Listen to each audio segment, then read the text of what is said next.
नाम रोशनी है। मैं विध्वंस कहानी के बारे में बताना चाहती हूँ जो कि प्रेमचंद्र की है। पहले आप इसका उद्देश्य देखें, ठीक है।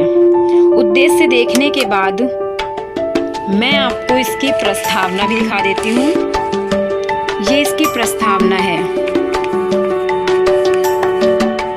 आपको जब टाइम लगता है आप इसे पढ़ लेना, ओके। मैं इसमें आपको सिर्फ बताना चाहती हूँ इस कहानी का आशय क्या है, विध्वंस कहानी का, ओके। विध्वंस कहानी में एक दलित भड़भूजिन पर जमींदार के अत्याचार का चित्रण किया गया है। इस कहानी के केंद्र में भुनगी नाम की एक विधवा और संतानहीन वृद्धा है जो अपने भाड़ में गांव वालों के दाने भूनकर किसी तरह अपना जीवन यापन करती है। उसके पास रहने को कोई अपनी जगह नहीं है और गांव के जमींदार द्वारा प्रदान की गई भूमि पे वह एक झोपड़ी बनाकर रहती है। वह अपना भाड़ भी चलाती है और उसी के एक कोने में पड़ी रहती है। चिंकू वह गांव के जमींदार के रहमो करम पर गांव में रहती है, अतः जमींदार उससे हर तरह का बेगार लेता है। वह बेगार के रूप में केवल जमींदार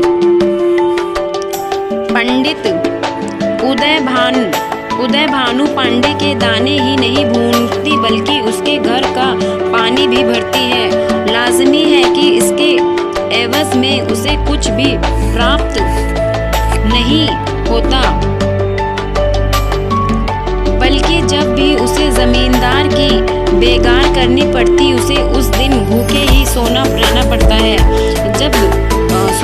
पर जमींदार को इसकी कोई चिंता न थी, क्योंकि औपनिवेशिक शासन काल में जमींदारी व्यथा में मानवीय संवेदना के लिए कोई स्थान न था। बेगार वाली व्यथा के रयतों द्वारा उल्लंघन करने पर जमींदारी द्वारा उन्हें उजाड़ भी दिया जाता है। भुंगी के साथ भी ऐसा ही होता है।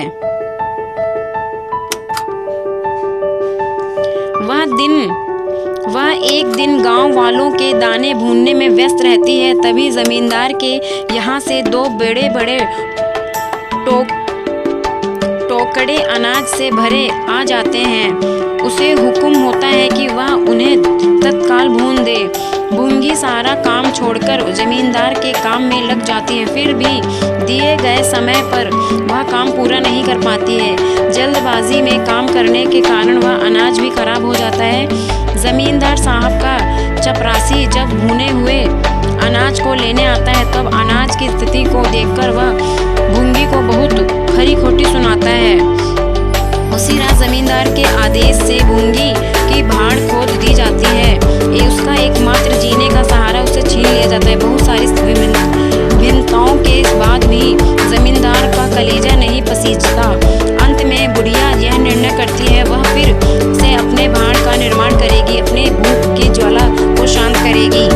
वह अपने भाड़ को पुनरुद्धार करने में जी जान लगा देती है। वह अभी मिट्टी के लोंदे रख रही होती है, तभी वहां कहीं से जमींदार साहब पहुंच जाते हैं। भुंगी को भाड़ का पुनर्निर्माण करते देख आग बबूला हो उठते हैं। यह उन्हें अपने आदेश की सरासर अवहेलना दिखाई पड़ती है। और वे भाड़ को ठोकर से मारकर गिरा देते हैं। अपने पैरों से वे नाद को भी गिराने को उद्यत होते हैं। तभी बुढ़िया उनके सामने आकर उनके क्रोध को और बढ़ावा देती है। जमींदार उदय भान अपने चपरासियों को आदेश देते हैं कि बुढ़िया की भाड़ में आग लगा दी जाए। जमींदार उदय भान अपने चपरासियों को आदेश देता है कि बुढ़िया की भांड में आग लगा दी जाए। अपनी भांड को जलाता देख बुढ़िया इसे बर्दाश्त कर पाती है। उसी आग में वह भी कूद जाती है। एक क्षण में हाहाकार मच जाता है। उसी उसी समय आग की लपट तेज हो जाती है। वह पहाड़ के बगल में बनी किसानों की झोपड़ियों को जलाती हुई पंडित उदयभान के बाखार तक को भस्म कर डालती है। ज्वाला और भड़कती है और पंडित जी का भवन भी उस ज्वाला में जलकर खाक हो जाता है।